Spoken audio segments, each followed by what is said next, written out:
Peace has been declared. Heavenletter number 5511. December 26, 2015. I hear this cry coming from your heart. God, my beloved God, why God, do we, your children, require comfort? Why are we so uncomfortable as to desperately seek comfort from you? Why such a need for comfort in this world? Why? Because of the pictures you have in your mind. Because of what you have been taught. Because of what you believe to be true. Because of conclusions that the world puts together and perpetrates upon others. Parts of life considered less valuable for silly reasons like physical appearance or family status. Because of how you relate to the physical world and the existence of your body, your guard is up, and your heart goes down, and cruelty became established. Laws helpful to some and not to others were made. Instead of loving all the wonders of the physical world and the beings who make up the world, you feared life for its very temporariness. Individuals tried to make their temporariness permanent. Some elevated themselves by pushing others down.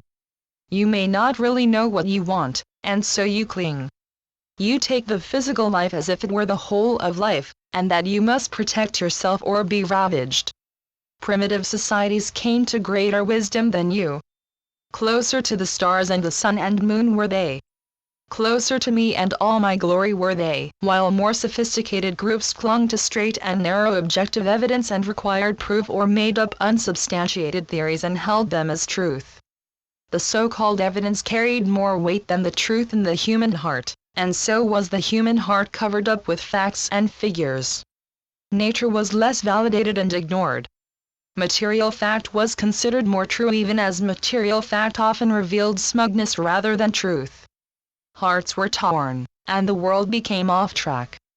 A pretty picture was not even painted. Of course, at the same time, there were always those great and small heroes who saw further and who cared about all beings and opened the world. For the most part, accomplishment became more important than being itself. The heart was downplayed. Conviction of other human beings was easy. Disregard for the reverence of human life and an upsurge of irreverence and the irreplaceable became replaceable. More fear crowded the world. One's body became ultra-important, and the bodily existence of others no longer mattered all that much. The call of the wild took over, and frozen hearts were truncated. Now, life restores itself. There is a great revival of the human heart, and the lion and the lamb lie down together. Kindness and generosity become the good guys. The time for regeneration of the earthly world has come. Selfishness falters, and inclusiveness, not exclusiveness, reigns. More beautifulness to fill the world is arriving every day. Victor and victim will no longer hold name cards. Hierarchy in the world revises itself. The world is becoming lighter-hearted. The world is serving joy for everyone more seriously. The bells of love are chiming. The human heart is recollecting love, and piling it up for all to give and to receive. The idea of ownership fades, and oneness is on the rise. Oneness rallies. The bugles of war grow fainter. War is no longer seen as viable in a world that I created. War never was viable. War was anger's desire. Anger overflowed.